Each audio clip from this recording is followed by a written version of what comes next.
അനുഗ്രഹീതമായ ദിവസത്തിനായി ദൈവത്തെ സ്തുതിക്കുന്നു. സംബന്ധിക്കുന്ന എല്ലാവരെയും വളരെ സന്തോഷത്തോടുകൂടെ സ്വാഗതം ചെയ്യും. ഇന്ന് ആരാധനയിൽ ക്രിസ്ത്യൻ ട്രിനിറ്റി മാർത്തോമായുടെ ഇടവകയിലെ അംഗമായ ശ്രീ ജെയ്സൺ വീച്ചറിയാൻ ആരാധന സംബന്ധിക്കുന്നു. ഞാൻ ആ ഇടവകയിൽ ശുശ്രൂഷ ചെയ്തിരുന്നതാണ്. വളരെ മുൻ ഇടവകാംഗം. അതുപോലെ തന്നെ റാന്നി സ്വദേശിയാണ്. റാന്നി നസ്രത്ത് ഇടവക, അന്ന് മാതൃ ഇടവക നസ്രത്ത് ഇടവകയാണ്. ക്രിസ്ത്യൻ ട്രിനിറ്റി ഇടവകയിലെ സജീവ കുടുംബമാണ് ശ്രീ ജെയ്സൺ ചെറിയാണ് കുടുംബം. അമ്മയും 3 മക്കളും എല്ലാ കാര്യങ്ങളും സജീവമായി പങ്കുചേരുന്നു. നമ്മുടെ ഇടവകാംഗങ്ങളും ആ ഇടവകയിൽ അംഗങ്ങളായിട്ടുണ്ടല്ലോ എന്ന ആളുകളിലൊക്കെ ഒരുമിച്ച് അവിടെ പ്രവർത്തിക്കാൻ ഇടയാകുന്നു.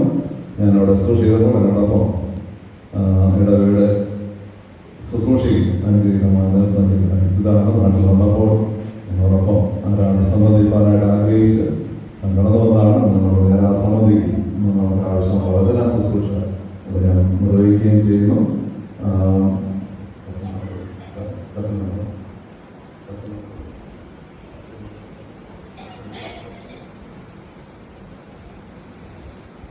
അദ്ദേഹത്തിൻ്റെ കസിൻ ഇവിടെ രാഴ്ചൻ്റെ കുടുംബമുണ്ട്.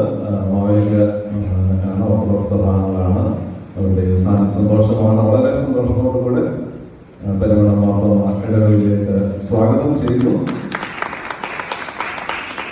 നമ്മുടെ ഓർത്തഡോക്സ് സഭയിലെ പാകിസ്ഥാനിലായ അസ്താദ് തിരുവേണ്ടി അമ്മാച്ചനാണ്.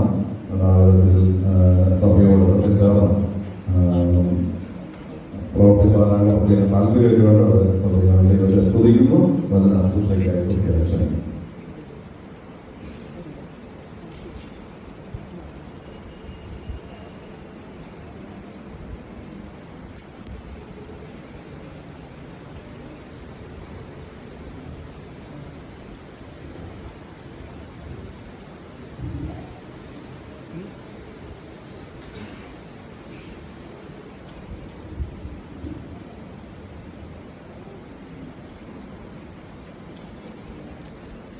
ദൈവത്തിൻ്റെ അതിപരിശുദ്ധ നാമം വാഴ്ത്തപ്പെടുമാറാകട്ടെ. മോസ്റ്റ് റെസ്പെക്റ്റഡ് കൊച്ചോസച്ചൻ ആൻഡ് ഫാമിലി, കർത്താവിൽ പ്രിയ വിശ്വാസ സമൂഹമേ, നിങ്ങളെ ഇന്ന് ഈ പരിശുദ്ധ ദേവാലയത്തിൽ കടന്നു വന്ന് ആരാധനയെ സംബന്ധിക്കുവാനും 2 വാക്കുകൾ പറയുവാനും ദൈവം തന്ന അവസരമോർത്ത് ഞാൻ ദൈവത്തെ സ്തുതിക്കുന്നു.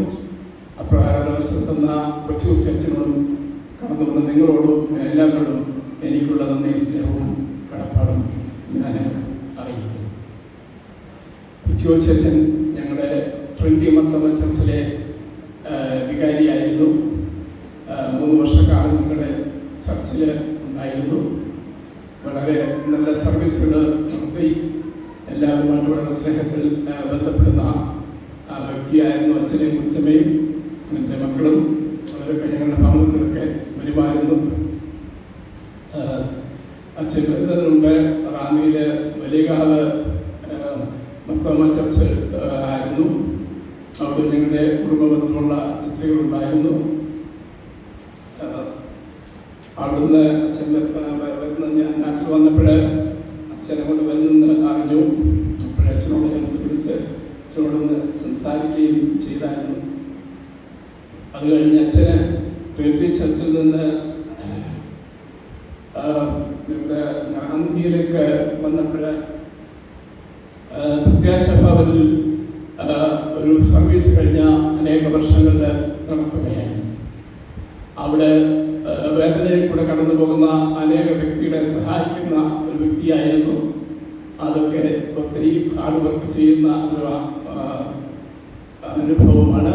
അച്ഛനും കൊച്ചമ്മയും ഒക്കെ അതിൽ ഏർപ്പെടുന്ന വ്യക്തികളായിരുന്നു. അപ്പം അതൊക്കെ ആണ് ദൈവത്തിൻ്റെ ഓരോ അനുഗ്രഹം. അതുപോലെ തന്നെ കൊച്ചോസച്ചന് നിങ്ങളുടെ ചർച്ചിൽ വന്നതും നിങ്ങളുടെ ചർച്ചിലും ഒരു അനുഗ്രഹമായിരിക്കും എന്ന് ഞാൻ വിശ്വസിക്കുന്നു. കഴിഞ്ഞ വർഷം ഞാൻ അമേരിക്കയിൽ ഞാനും എൻ്റെ വൈഫ് ലിസിയും കൂടെ ഞങ്ങൾ ഒരുമിച്ച് അവിടെ വന്നു. അപ്പം റാന്നിയിൽ ഒരു കടയിൽ ഞങ്ങൾ നിൽക്കുക. അച്ഛനും കൊച്ചമ്മയും കൂടെ ഒരു കാറിൽ ഡ്രൈവ് ചെയ്ത് പോവുകയായിരുന്നു. ഞങ്ങൾ കണ്ടില്ല അച്ഛനും അച്ഛമ്മയും. അച്ഛനും കാർ നിർത്തിയിട്ട് പെട്ടെന്ന് ഞങ്ങളുടെ സ്നേഹത്തോടുകൂടി ഞങ്ങളുടെ പേരെ വിളിച്ചു. ഞങ്ങളുടെ അച്ഛനോടും അച്ഛമ്മയോടും സംസാരിച്ചു. അപ്പോൾ അതിൽ എനിക്ക് വലിയ സന്തോഷമുണ്ടായിരുന്നു. അപ്പോൾ ഒരു കാര്യം നമ്മുടെ ജീവിതത്തിൽ ഇന്ന് ഈ സമയത്ത് നമ്മൾ മനസ്സിലാക്കുന്ന ഒരു കാര്യം, നമ്മുടെ സ്വന്തം സഹോദരങ്ങൾ പോലും ചിലപ്പോൾ നമ്മളെ കണ്ടാൽ നമ്മളോട് സംസാരിക്കുക. അതൊന്നുമല്ല ദൈവത്തിൻ്റെ പ്ലാൻ. ഇന്ന് വായിച്ച വേദവചനത്തിൽ കൂടെ എല്ലാ കാര്യങ്ങളും പറയുന്നുണ്ടായിരുന്നു.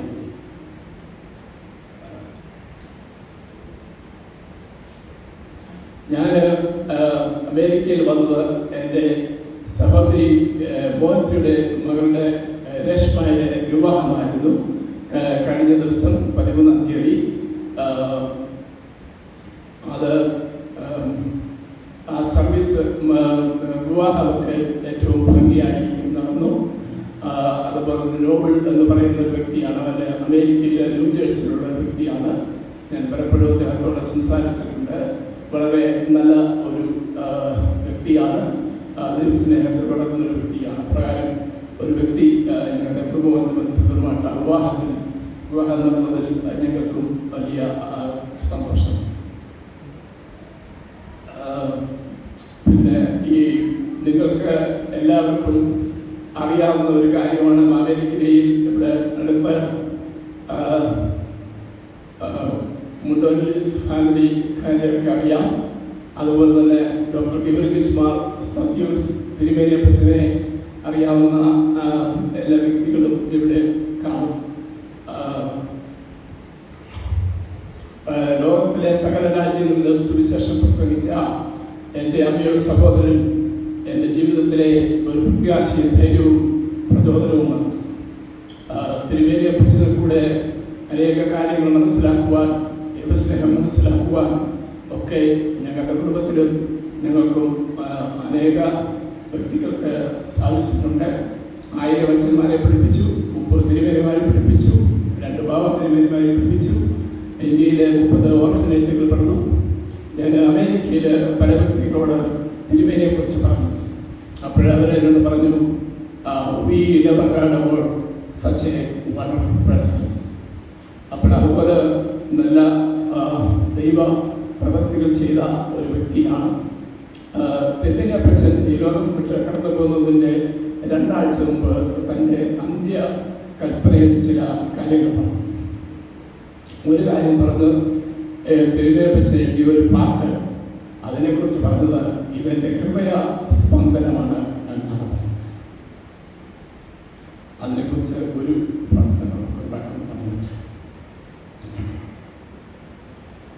ജീവിച്ചാലും മരിച്ചാലും ദൈവം മാത്രം മതി എനിക്ക്.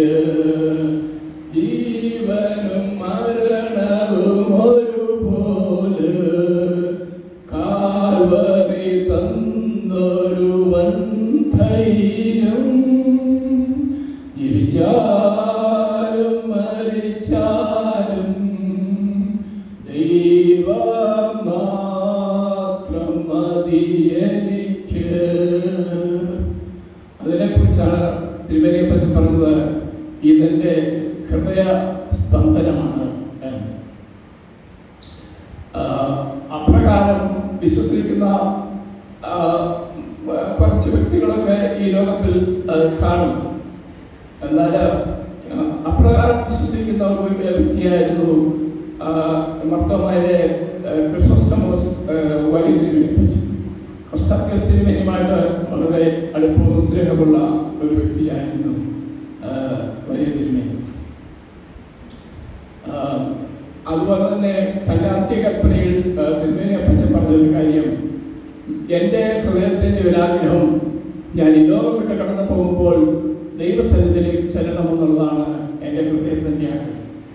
ഞാൻ ദൈവസന്നിധിയിലേക്ക് ചെന്നാൽ ഞാൻ അവിടെ കിടന്ന് ഉറങ്ങുകയില്ല, ഞാൻ ദൈവത്തിന് വേണ്ടി പ്രവർത്തിക്കുന്നു. അപ്രകാരം ഒരു കാര്യം പറഞ്ഞ ഒരു വ്യക്തികളെ കുറിച്ചും ഞാൻ കേട്ടിട്ടില്ല. അപ്പം തിരുമേനിയപ്പച്ചൻ്റെ വലിയൊരാഗ്രഹം ദൈവത്തിന് വേണ്ടി എപ്പോഴും പ്രവർത്തിക്കണം എന്നുള്ളതായിരുന്നു.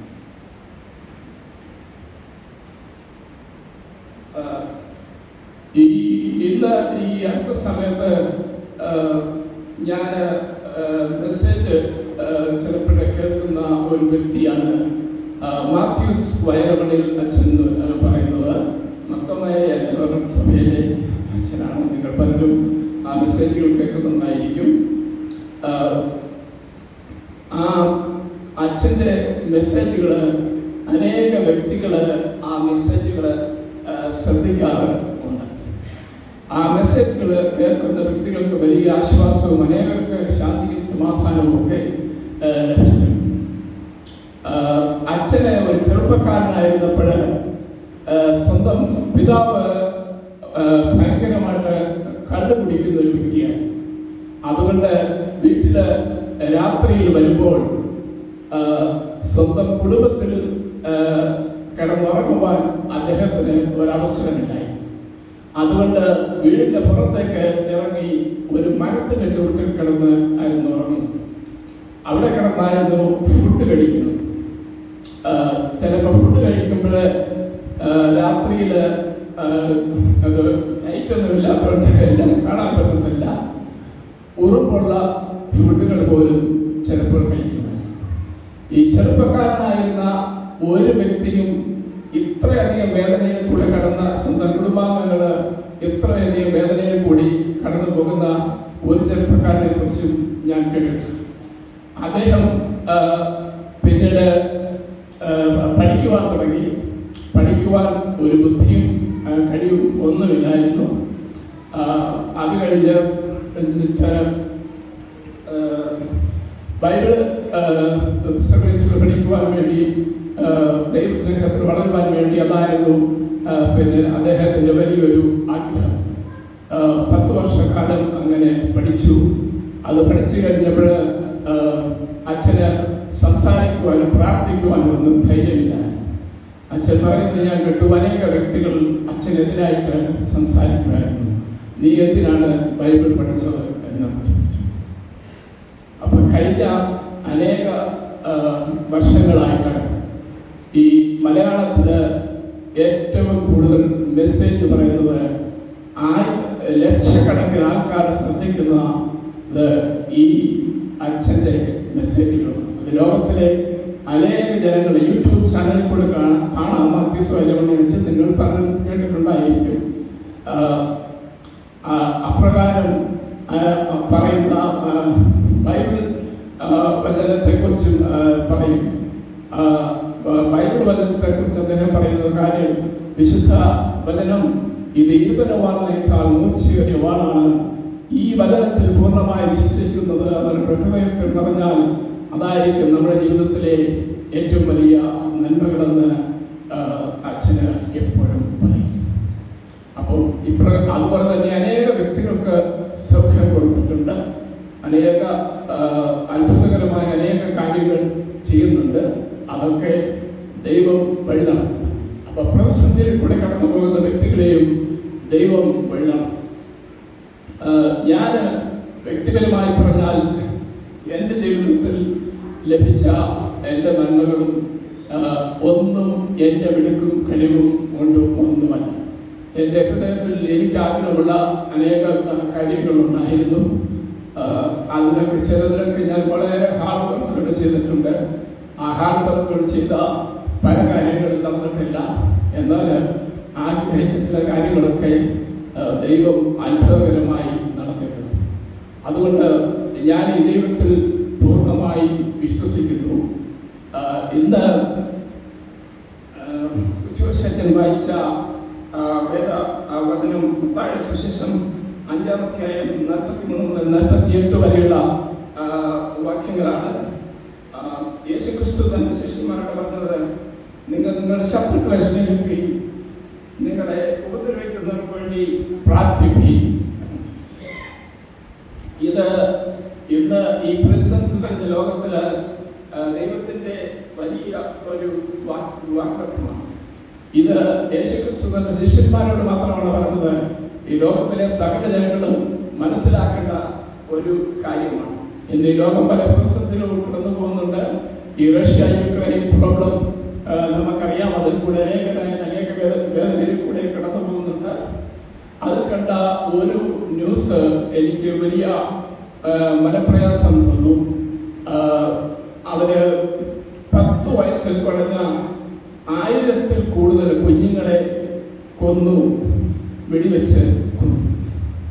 അപ്പൊ ഇപ്രകാരം ചില കാര്യങ്ങളൊക്കെ ചെയ്തതിൽ കൂടി നമ്മുടെ ജീവിതത്തിൽ എന്ത് നന്മകളാണ് ലഭിക്കുന്നത്? അപ്പോഴ് ഈ ലോകത്തിലെ എല്ലാ വ്യക്തികൾക്കും അറിയില്ല, യേശുക്രിസ്തു ഈ ലോകത്തിൽ ജനിച്ചു, ജീവിച്ചു, ഉയർത്തെഴുന്നേറ്റു നമ്മളെ രക്ഷിക്കുവാൻ വേണ്ടിയാണ്.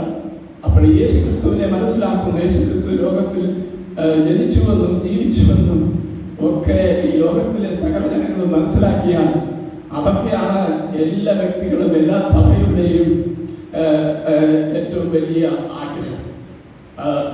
ഞാൻ ആഗ്രഹിച്ച ഒരു കാര്യം, ഇന്ത്യയിലെ 50% ആൾക്കാരെങ്കിലും ക്രിസ്ത്യാനികളാകുന്നതായി. ഇന്ന് 2% ക്രിസ്ത്യാനികൾ പോലും ആയിട്ടില്ല. കഴിഞ്ഞ വർഷം കേരളത്തിൽ വന്ന ഒരു അച്ഛൻ എന്നോട് പറഞ്ഞു, ഇന്ന് ഇന്ത്യയിലെ ക്രിസ്ത്യാനികൾ വളരെ കുറവാണ്. അപ്പോഴ് എന്തുകൊണ്ടാണ് ഇതൊക്കെ സംഭവിക്കുന്നത് എന്ന് നമുക്കറിയാം. ഒരു കാര്യം എല്ലാ മനുഷ്യർക്കും അറിയില്ല. ഒരു നാളിൽ ഈ ലോകം വിട്ട് കടന്നു പോകുമ്പോൾ ദൈവസ്നേഹത്തിൽ വളരുന്ന വ്യക്തികൾക്ക് ഈ ലോകത്തിൽ ജീവിച്ചതിനേക്കാൾ 1000 മടങ്ങ് സന്തോഷകരമായ ഒരു പുതിയ ജീവൻ കൊടുക്കും എന്നുള്ളത് ഈ ലോകത്തിലെ എല്ലാ വ്യക്തികൾക്കും അറിയില്ല. അതൊക്കെ ഈ ലോകത്തിലെ നന്മകൾ, നമ്മുടെ സാമ്പത്തിക നന്മകൾ, അതൊക്കെ മാത്രമാണ് ദൈവം നമ്മളോട് പറഞ്ഞത്. നമ്മുടെ സാമ്പത്തിക നന്മകൾ നമ്മളെ നോക്കരുതെന്നാണ്.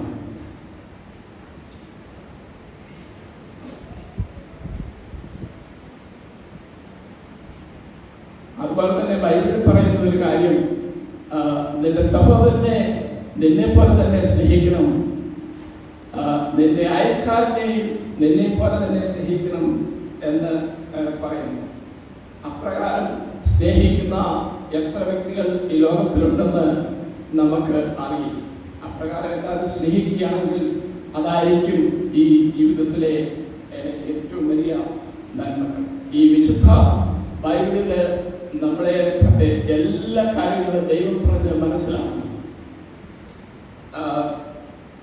യെശയ്യാ പ്രവചനന്റെ 58-ാം അധ്യായത്തിന്റെ 7-ാമത്തെ വാക്യം മുതൽ പറയുന്ന ഒരു കാര്യം,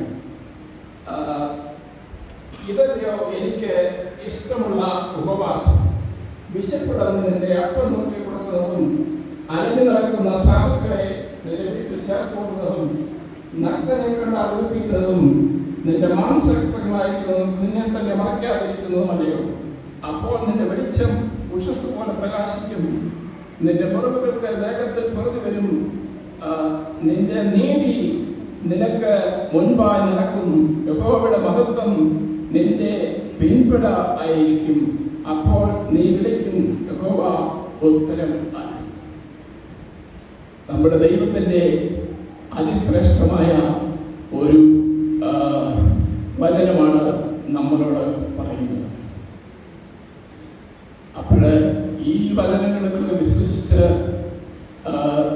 ചില കാര്യങ്ങളൊക്കെ ചെയ്യുന്നതാണ് നമ്മുടെ ജീവിതത്തിൽ ഉള്ള ഒരു നന്മ. അപ്രകാരം ചെയ്യുവാൻ ആഗ്രഹിച്ച ഒരു വ്യക്തിയായിരുന്നു എൻ്റെ അമ്മയുടെ സഹോദരൻ തിരുവേനിയപ്പച്ചൻ. അപ്രകാരം ചെയ്യുന്ന ചില വ്യക്തികളെ കാണുന്നത് എൻ്റെ ജീവിതത്തിലും എനിക്കും വലിയ സന്തോഷം. യേശുക്രിസ്തു ഈ ലോകത്തിൽ ജനിച്ചു, ഒരു കന്നുകാലിക്കുട്ടിലാണ് ജനിച്ചത്. യേശുക്രിസ്തു ഈ ലോകത്തിൽ ജനിച്ചത് മുതൽ ജീവിച്ചു, ക്രൂശിൽ തറച്ചു. യേശുക്രിസ്തു ഈ ലോകത്തിൽ ജനിച്ചത് ദൈവമായിട്ടല്ല, ഒരു മനുഷ്യനായിട്ടാണ്, നമ്മുടെ കൂടെ തന്നെയാണ്. അപ്പം നമ്മൾ കടന്നു പോകുന്ന അതേ വേദനയിൽ കൂടെ തന്നെ കടന്നു പോയിട്ടു. യേശുക്രിസ്തുവിന് ആവശ്യത്തിന് ഫുഡ് കഴിക്കാൻ പോലും പലപ്പോഴും ഉള്ള അവസരങ്ങളില്ലായിരുന്നു. അതുപോലെ തന്നെ അനേക വ്യക്തികൾ യേശുക്രിസ്തുവിനെ വേദനിപ്പിച്ചിട്ടുണ്ട്. എന്നാൽ യേശുക്രിസ്തുവിനെ വേദനിപ്പിച്ച ഒരു വ്യക്തിയെയും യേശുക്രിസ്തു വേദനിപ്പിച്ചിട്ടില്ല. തൻ്റെ അടുത്ത് വന്ന ഏത് വ്യക്തികൾക്കും പൂർണ്ണ സൗഖ്യം കൊടുത്തതിന് ശേഷം മാത്രമാണ് അവരോട് സുവിശേഷം പറഞ്ഞത്. ഇതാണ് നമ്മുടെ ദൈവം. അതുപോലെ തന്നെ യേശുക്രിസ്തു ചെയ്ത ഒരു കാര്യം, ഏത് പ്രതിസന്ധിയിൽ കൂടെ കടന്നു പോകുമ്പോൾ യേശുക്രിസ്തു സ്വന്തം പിതാവിനോട് വളരെ ആത്മാർത്ഥമായിട്ട് പ്രാർത്ഥിക്കുമായിരുന്നു. ആ പ്രാർത്ഥന ദൈവം കേൾക്കും. അതിൽ കൂടെ പല പ്രതിസന്ധികൾക്ക് വിടുതൽ കൊടുക്കും. എല്ലാ പ്രതിസന്ധികളിലും വിടുതൽ കൊടുത്തില്ല. ക്രൂശിൽ തറച്ച പ്രതിസന്ധികളിൽ നിന്ന് യേശുക്രിസ്തുവിന് വിടുതൽ ലഭിച്ചില്ല. യേശുക്രിസ്തുവിനെ ക്രൂശിൽ തറച്ചപ്പോൾ യേശുക്രിസ്തു എത്ര വേദനയിൽ കൂടെ കടന്നുപോയി എന്ന് നമുക്കറിയാം. നമ്മളെ കടന്നു പോകുന്ന അതേ വേദനയിൽ കൂടെ തന്നെയാണ് യേശുക്രിസ്തു കടന്നുപോകുന്നത്. അപ്പോൾ ദൈവത്തിൽ യേശുക്രിസ്തുവിൽ വിശ്വസിക്കുന്ന വ്യക്തികളാണെങ്കിൽ ഇതൊക്കെ മനസ്സിലാക്കിയാൽ ഈ ലോകത്തിൽ ഒരു പ്രതിസന്ധിയും ഉണ്ടാകുന്നില്ല. അതായിരുന്നു യേശുക്രിസ്തുവിൻ്റെ ഏറ്റവും വലിയ കാര്യം. ചില രാത്രികൾ മുഴുവനായിട്ട് രാത്രി മുഴുവൻ ഇരുന്ന് പ്രാർത്ഥിക്കുമായി. അപ്പോൾ യേശുക്രിസ്തു ആത്മാർത്ഥമായി പ്രാർത്ഥിക്കുന്നത് പോലെ നമ്മൾ പ്രാർത്ഥിച്ചാൽ അത് നമ്മുടെ ജീവിതത്തിലെ എല്ലാ പ്രതിസന്ധികളിലും ദൈവം നമ്മെ വഴി നടത്തും. ഒരു നാളിൽ യേശുക്രിസ്തു ലോകത്തെ ഭരിക്കുവാൻ പോവുകയാണ്. ഇന്ന് ഈ ലോകം വലിയ പ്രതിസന്ധികളിൽ കൂടെ കടന്നു പോവുകയാണ്. അനേക വേദനയിൽ കൂടെ കടന്നു പോകുന്നുണ്ട്. അപ്പോൾ അനേക വ്യക്തികൾ പറയുന്നത് ഞാൻ കേട്ടു, ഇത് ഈ ലോകത്തിന്റെ അവസാനമാണ്. അപ്പോൾ ഇതൊക്കെ എന്തൊക്കെ സംഭവിക്കും എന്നുള്ളത് നമുക്കറിയില്ല. എല്ലാവർക്കും ഓരോ വ്യക്തിപരമായ പ്ലാനുകളുണ്ട്. പക്ഷേ എല്ലാ പ്ലാനുകളും ഒന്നും അതുപോലെ നടക്കണം എന്നില്ല. ശിഷ്യന്മാര് യേശുക്രിസ്തുവിനോട് പറഞ്ഞ ഒരു കാര്യം, അവിടുത്തെ അപ്പം നുറുക്കി എപ്പോഴും ഞങ്ങൾക്ക് തരണമേ. യേശുക്രിസ്തുവിൻ്റെ അതിശ്രേഷ്ഠമായ മറുപടി, ഞാൻ ജീവന്റെ അപ്പമാകുന്നു, എൻ്റെ അടുക്കൽ വരുന്നവന് വിശക്തിയില്ല, എന്നെ വിശ്വസിക്കുന്നവന് ഒരു നാളും ദാഹിക്കുകയില്ല. യേശുക്രിസ്തുവിൻ്റെ ആ മറുപടി നമുക്ക് വിശപ്പും ദാഹം ഉണ്ടാകുന്നില്ലെന്ന് മാത്രമല്ല, ഏത് പ്രതിസന്ധിയിൽ കൂടെ കടന്നു പോയാലും യേശുക്രിസ്തുവിൽ പൂർണ്ണമായി വിശ്വസിച്ചാൽ ആ പ്രതിസന്ധിയിൽ നിന്ന് നമ്മെ യേശുക്രിസ്തു വഴി നടത്തും. ഈ ലോകത്തിൽ എത്ര മനുഷ്യർക്ക് നമ്മളെ എല്ലാ പ്രതിസന്ധികളിൽ നിന്നും വഴി നടത്തുവാൻ സാധിക്കും? അപ്പോൾ ഞാൻ എൻ്റെ ജീവിതത്തിൽ അനേക പ്രതിസന്ധികളിൽ കൂടി കടന്നു പോയിട്ടുണ്ട്. അതെല്ലാം ഒന്നും പറയാൻ സമയമില്ല. പിന്നെ ആ പ്രതിസന്ധി വലിയ പ്രതിസന്ധി, ലോകത്തിലെ ഒരു മനുഷ്യർക്കും എന്നെ സഹായിക്കുവാൻ നിവൃത്തിയില്ലാത്ത പ്രതിസന്ധി. ആ പ്രതിസന്ധികളിൽ നിന്നൊക്കെ എന്നെ വഴി നടത്തുന്നത് ദൈവത്തിൻ്റെ ദയയും കൃപയും അനുഗ്രഹവും മാത്രം. അപ്പോൾ നമ്മുടെ പൂർണ്ണമായി ഈ ദൈവത്തിൽ വിശ്വസിക്കുന്നതാണ് നമ്മുടെ ജീവിതത്തിലെ ഏറ്റവും വലിയ നന്മ.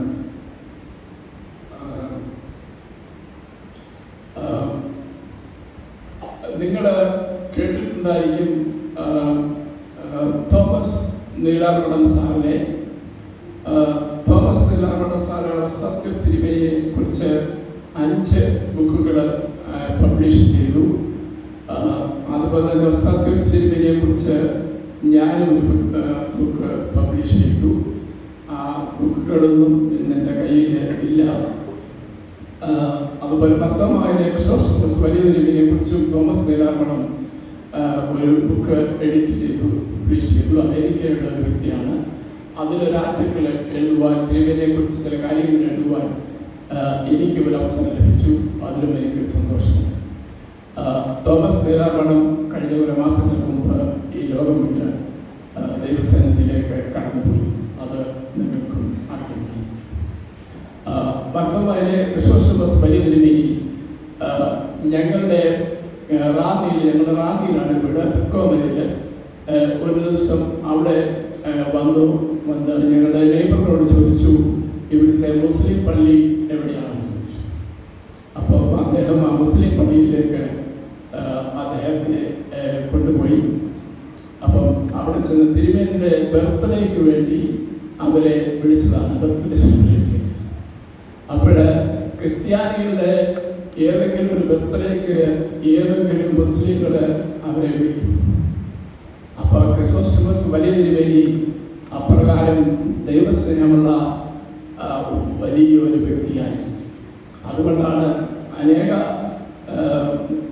ക്രിസ്തീയ സഭകൾ മാത്രമല്ല മുസ്ലിമിലും മറ്റ് സഭകളിലുമൊക്കെ പോകുമായി. അവിടെ ചെന്ന് തിരുമേനി ഒരു മെസ്സേജ് പറഞ്ഞു.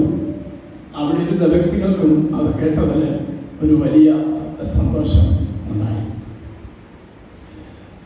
ക്രിസോസ്റ്റമസ് വലിയ തിരുമേനി മർത്തോമയിലെ മൂവിയിലെ മമ്മൂട്ടിയോട് പറഞ്ഞ ഒരു കാര്യം, നീ ഈ ലോകം വിട്ട് ദൈവസന്നിധിയിലേക്ക് ചെന്നാൽ എനിക്ക് കിട്ടുന്നതിനേക്കാൾ വലിയൊരു പൊസിഷൻ നിനക്ക് കിട്ടും. കാരണം നീ ഈ ലോകത്തിൽ അനേക വ്യക്തികളെ സന്തോഷിപ്പിച്ചതുപോലെ അത്രയധികം വ്യക്തികളെ സന്തോഷിപ്പിക്കുവാൻ ഒരവസരം എനിക്ക് ലഭിച്ചിട്ടില്ല. അപ്പൊ അത് കഴിഞ്ഞപ്പോഴ് മമ്മൂട്ടിയും മോഹൻലാലും വളരെ ആവേശത്തോടു കൂടി വലിയ തിരുമേനിയെ കുറിച്ച് സംസാരിക്കുന്നത് ഞാൻ കേട്ടു. അപ്പം തിരുമേനി അവരോട് ആ കാര്യം പറഞ്ഞ് മനസ്സിലാക്കലിൽ കൂടി അവർക്കും ദൈവസ്നേഹം മനസ്സിലായി. അപ്പോൾ അപ്രകാരം അനേകരെ ദൈവത്തിലേക്ക് ആകർഷിക്കുന്നതാണ് നമ്മുടെ ജീവിതത്തിലേക്കും ഏറ്റവും വലിയ നന്മകൾ. ഈ തിരുമേനിമാര് ഒക്കെ ചെയ്യുന്നത് അവരുടെ ഫുൾ ഹാർഡ് വർക്ക് ദൈവത്തിന് വേണ്ടി പ്രവർത്തിക്കാൻ, അവരുടെ സ്വാർത്ഥതയ്ക്ക് വേണ്ടി പ്രവർത്തിക്കുന്ന വ്യക്തികളാണ്. എന്നാൽ മർത്തോമായിലെ ക്രിസോസ്റ്റമസ് വലിയ തിരുമേനിക്കും എതിരായിട്ട് സംസാരിക്കുന്ന മർത്തോമായിലെ ചില വ്യക്തികളെ കുറിച്ചും ഞാൻ കേട്ടിട്ടുണ്ട്. ചില ചെയ്ത കാര്യങ്ങളൊക്കെ തെറ്റുകളൊക്കെയാണ് എന്നൊക്കെ പറയുന്നത്. അപ്പം ഇപ്രകാരമൊക്കെയാണ് നമ്മൾ ചിന്തിക്കുന്നത്. ഈ ദൈവസ്നേഹത്തിൽ വന്ന് ദൈവത്തിന് വേണ്ടി പ്രവർത്തിക്കുന്ന വ്യക്തികളെ പൂർണ്ണമായി സ്നേഹിക്കുന്നതാണ് ഒരു നന്മ. ഒസ്താത്യോസ് തിരുമേനി തൻ്റെ ഞങ്ങളുടെ കുടുംബങ്ങളിൽ ഒക്കെ വരുമായിരുന്നു. ഞങ്ങൾ എപ്പോഴും വിളിക്കുന്നത് തിരുമേനി അപ്പച്ചൻ എന്നാണ്. തിരുമേനി അപ്പച്ചൻ വിളിക്കുന്നത് കേൾക്കുന്നത് തിരുമേനിക്ക് ഒരു സന്തോഷമാണ്. അതുപോലെ കുടുംബത്തിലെയോ വേറെ ഒരു വ്യക്തികളെയും വേദനിപ്പിക്കുന്നത് ഞാൻ കണ്ടിട്ടില്ല. ഒരിക്കൽ അമേരിക്കയിൽ ഞങ്ങളുടെ വീട്ടിൽ വന്നപ്പോൾ ഇപ്പോഴത്തെ വേറൊരു തിരുമേനിയോടൊപ്പം ഉണ്ടായിരുന്നു.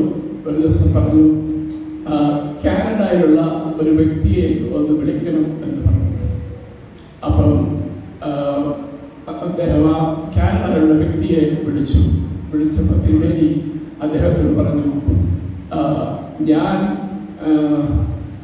പറഞ്ഞ എന്തെങ്കിലും കാര്യങ്ങൾ നിനക്കെന്തെങ്കിലും വേദനയോ തെറ്റുകളോ ഒക്കെ ഉണ്ടെങ്കിൽ എന്നോട് ക്ഷമിക്കണം എന്ന് പറയും. അപ്രകാരം ഒരു തിരുമേനി ഒരു വ്യക്തിയോട് പറഞ്ഞത് ഞാൻ കേട്ടിട്ടുണ്ട്. അത് കേട്ടപ്പോൾ എൻ്റെയും കണ്ണു നിറഞ്ഞു. അപ്രകാരം ചിന്തിക്കുന്ന ഒരു വ്യക്തിയായി. അതുതന്നെയാണ് വിശുദ്ധ വചനത്തിൽ പറഞ്ഞത്, ശത്രുക്കളെ പോലും സ്നേഹിക്കണം എന്ന്. സ്വന്തം സഹോദരങ്ങളെ പോലും സ്നേഹിക്കുന്ന വ്യക്തികൾ കുറവാണ്. ഇന്ന് ലോകത്തിൽ പല തരത്തിലുള്ള പ്രതിസന്ധികളും ഒക്കെ നടക്കുന്നുണ്ട്. ഇന്ന് അപ്പം ഈ പ്രതിസന്ധികളൊക്കെ നടക്കുമ്പോൾ ഈ പ്രതിസന്ധികളിൽ നിന്നൊക്കെ നമുക്ക് വിടുതൽ ലഭിക്കുന്നത് ദൈവത്തിൻ്റെ ദയയും കൃപയും അനുഗ്രഹങ്ങളും മാത്രമാണ്.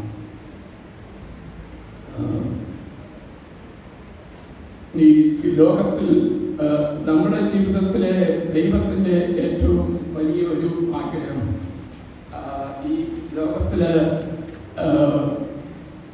ഉള്ള സകല ജനങ്ങളെയും യേശുക്രിസ്തുവിനെ കുറിച്ച് മനസ്സിലാക്കി കൊടുക്കണമെന്നുള്ളതാണ് ദൈവത്തിൻ്റെ ആഗ്രഹം. അപ്രകാരം നമ്മൾ ഈ ദൈവസ്നേഹം മനസ്സിലാക്കിയത് ആരിലൂടെയാണ്? നമ്മളുടെ മാതാപിതാക്കളിലൂടെ, അല്ലെങ്കിൽ ദൈവസ്നേഹം നടത്തുന്ന അല്ലെങ്കിൽ വ്യക്തികളിലൂടെ. അപ്രകാരം ആണ് നമ്മുടെ ദൈവസ്നേഹം അനുഭവിച്ചത്. എനിക്ക് എൻ്റെ ജീവിതത്തിൽ കണ്ട ഒരു അനുഭവ സാക്ഷ്യം ഞാനിന്ന് പറയുകയാണ്. അത് ഞാൻ ആഗ്രഹിക്കുന്നു ലോകത്തിലെ സകല ജനങ്ങളും അറിയണമെന്ന്. അത് കേൾക്കുന്ന നിങ്ങൾക്കും വലിയൊരു പ്രത്യാശയും ധൈര്യവും ആശ്വാസമായിരിക്കും എന്ന് ഞാൻ വിശ്വസിക്കുന്നു. കാരണം നമ്മുടെ കുടുംബത്തിലെ അനേക വ്യക്തികൾ ഇന്ന് ഈ ലോകം വിട്ട് കടന്നുപോയിട്ടുണ്ട്. അപ്പോൾ നമുക്ക് വലിയ മനപ്രയാസം. ഞാൻ ചെറുപ്പക്കാരനായിരുന്നപ്പോൾ എൻ്റെ മാതാവ് എന്നോട് പറയുമായിരുന്നു, മോനെ നീ രാവിലെ എഴുന്നേൽക്കുമ്പോൾ ഒരു ബൈബിൾ വാക്കെങ്കിലും വായിച്ചതിന് ശേഷം മാത്രമേ എന്തെങ്കിലും കാര്യങ്ങൾ ചെയ്യുവാറുള്ളൂ. I follow that guidance. അതിൽ കൂടെയാണ് ദൈവസ്നേഹം മനസ്സിലാക്കുവാൻ എനിക്ക് സാധിച്ചത്. ഞാൻ അമേരിക്കയിൽ ചെന്നപ്പോൾ ഒരു ദിവസം എൻ്റെ കസൻ വിളിച്ച് പറഞ്ഞു, എൻ്റെ മാതാവ് ഈ രോഗം വിട്ട് കടന്നു. അടുത്ത ദിവസം ഞാൻ നാട്ടിലേക്ക് വന്നു. റാന്നിയിൽ ഒരു ഹോസ്പിറ്റലിൽ ചെന്ന് അമ്മച്ചിയെ കണ്ടു. ഞാൻ അമ്മച്ചിയെ നോക്കി, അമ്മച്ചിയുടെ മുഖത്തേക്ക് ഒന്ന് നോക്കി. I see a very happy face. വളരെ സന്തോഷകരമായ ഒരു മുഖഭാവം ഞാൻ കണ്ടു. അമ്മച്ചി ജീവിച്ചിരിക്കുകയല്ല, അമ്മച്ചി മരിച്ചതിന് ശേഷം. അത് കണ്ടപ്പോൾ എനിക്ക് വലിയ വേദനയായിരുന്നു. കാരണം എന്നെ ഏറ്റവും അധികം സന്തോഷിപ്പിക്കുന്ന ഒരു വ്യക്തിയായിരുന്നു എൻ്റെ മാതാവ്. വലിയ വേദനയിൽ കൂടെ ഞാൻ കണ്ടു. അത് കണ്ടപ്പോൾ എനിക്ക് വലിയ ആശ്വാസമായി. അപ്പോൾ എനിക്ക് പൂർണ്ണമായി മനസ്സിലായി, അമ്മച്ചി ദൈവസന്നിധിയിലേക്ക് ചെന്നപ്പോൾ ഈ ലോകത്തിൽ ജീവിച്ചതിനേക്കാൾ വലിയ സന്തോഷകരമായ ഒരു പുതിയ ജീവൻ ദൈവം, ഈ ലോകത്തിൽ ജീവിച്ചതിനേക്കാൾ 1000 മടങ്ങ് സന്തോഷകരമായ പുതിയ ജീവൻ ദൈവം നമുക്ക് നൽകും. അത് നമ്മൾ മനസ്സിലാക്കണം. ഒരു ദിവസം അതിൻ്റെ അടുത്ത വർഷം വന്നപ്പോൾ തിരുവേലി അപ്പച്ചൻ എന്നോട് പറഞ്ഞ ഒരു കാര്യം, മോനെ എൻ്റെ സഹോദരി നിന്റെ മാതാവ് ഞാൻ ഈ ലോകം വിട്ട് കടന്നു പോകുന്നതിന് മുമ്പ് ദൈവസന്നിധിയിലേക്ക് പോകണമെന്നുള്ളതാണ് എൻ്റെ ആഗ്രഹം. അവരുടെ ഫ്യൂണറൽ സർവീസ് നടത്തണമെന്നും എനിക്ക് ആഗ്രഹമുണ്ട്. അമ്മച്ചി ഹോസ്പിറ്റലിലായിരുന്നപ്പോൾ ഒരു ദിവസം തിരുമേനി അപ്പച്ചൻ ചെന്ന് അമ്മച്ചിക്ക് വേണ്ടി പ്രാർത്ഥിച്ചു. അടുത്ത ദിവസം അമ്മച്ചി ഈ ലോകം വിട്ട് ദൈവസന്നിധിയിലേക്ക് കടന്നു. അപ്പോൾ അതിൽ കൂടെ ഒരു കാര്യം കൂടെ എനിക്ക് മനസ്സിലായി, തിരുമേനി അപ്പച്ചൻ്റെ ആത്മാർത്ഥമായ പ്രാർത്ഥന ദൈവം കേട്ടു. അപ്പോൾ ദൈവം അമ്മച്ചിക്ക് ഈ ലോകത്തിൽ ചിലപ്പോൾ നമ്മൾ അമ്മച്ചി വേദനയിൽ കൂടെ കടന്നു പോയിട്ടുണ്ട്, എന്നാൽ അതിനേക്കാൾ സന്തോഷകരമായ ജീവിതം. അപ്പം ഇത് എല്ലാവരും പൂർണ്ണമായി വിശ്വസിക്കണം. ഈ ലോകത്തിലെ സകല ജനങ്ങളും ഇത് മനസ്സിലാക്കുകയാണെങ്കിൽ, ഈ ലോകം വിട്ട് കടന്നു പോകുമ്പോൾ അവർക്കൊരു പുതിയ ജീവൻ കിട്ടുമെന്ന് മനസ്സിലാക്കുകയാണെങ്കിൽ, ഈ ലോകത്തിൽ പ്രശ്നങ്ങൾ മാത്രം ഉണ്ടാക്കുവാനും മറ്റുള്ളവരെ വേദനിപ്പിക്കാനും മാത്രം ആയിരിക്കത്തില്ല നോക്കുന്നത്. അപ്പം അതൊക്കെയാണ് നമ്മുടെ ജീവിതത്തിൽ നമ്മൾ മനസ്സിലാക്കേണ്ട ഒരു കാര്യം. ഞാൻ എൻ്റെ വാക്കുകൾ ഒന്ന് അവസാനിപ്പിച്ചിട്ടുണ്ട്. എൻ്റെ ഈ ചർച്ചിൽ എത്രയും വ്യക്തികൾ കടന്നു വന്നു. എന്തുകൊണ്ടാണ് നിങ്ങളെല്ലാവരും ഇന്ന് ഈ ചർച്ചിലേക്ക് കടന്നു വന്നത്? നിങ്ങൾ ദൈവ സ്നേഹം മനസ്സിലാക്കുന്നത് കൊണ്ടാണ് ഇന്ന് കടന്നു വന്നത്. ദൈവാരാധനയെ സംബന്ധിക്കുവാനും ഇന്ന് കടന്നു വന്ന ഏതെങ്കിലും വ്യക്തികൾക്ക് ഏതെങ്കിലും വേദനയിൽ കൂടെ കടന്നു പോകുന്നെങ്കിൽ ആശ്വാസവും ശാന്തിയും സമാധാനവും ലഭിക്കട്ടെ. പഠിക്കുന്ന കുഞ്ഞുങ്ങൾക്ക് പഠിക്കാൻ ആവശ്യ ബുദ്ധിയും പ്രാഗൽഭ്യവും കഴിവും ലഭിക്കട്ടെ. അതുപോലെ നമ്മുടെ ജീവിതത്തിൻ്റെ ആവശ്യങ്ങളൊക്കെ എല്ലാം നടക്കട്ടെ. നമ്മുടെ കുഞ്ഞുങ്ങളുടെ വിവാഹം നടക്കുവാൻ നമ്മൾ ആഗ്രഹിക്കുന്നു. എനിക്ക് 3 മക്കളാണുള്ളത്. ജസ്ന, ജയ്ശ്രീ, ജസ്ന ആൻഡ് ജാൻസി.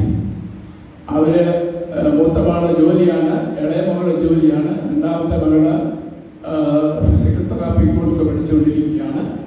അപ്പം അവരുടെ വിവാഹം നമുക്ക് എൻ്റെ കൊച്ചുമക്കളെ കാണുമെന്നുള്ളതാണ് എൻ്റെയും ആഗ്രഹം. നിങ്ങളുടെ പ്രാർത്ഥന ഓർക്കണമെന്ന് ഞാൻ നിങ്ങളോട് പറയുന്നു. അപ്പോൾ നമ്മുടെ എല്ലാ പ്രതിസന്ധികളിലും ദൈവം നമ്മെ വഴി നടത്തട്ടെ. എല്ലാ വ്യക്തികൾക്കും ശാന്തിയും സമാധാനവും പ്രത്യാശയും ധൈര്യവും ലഭിക്കട്ടെ. ഇതിനോടൊപ്പം 2 വാക്കുകൾ പറയുവാൻ കിട്ടിയ ഒരവസരം നമുക്ക് ദൈവത്തെ സ്തുതിക്കുന്നു. ഉച്ചവശനോടും എല്ലാവരോടും സ്നേഹങ്ങളോട് അറിയിക്കുന്നു. ദൈവം എല്ലാവരെയും അനുഗ്രഹിക്കട്ടെ എന്ന് പ്രാർത്ഥിച്ചുകൊണ്ട് ഞാൻ വാക്കു ചുരുക്കുന്നു.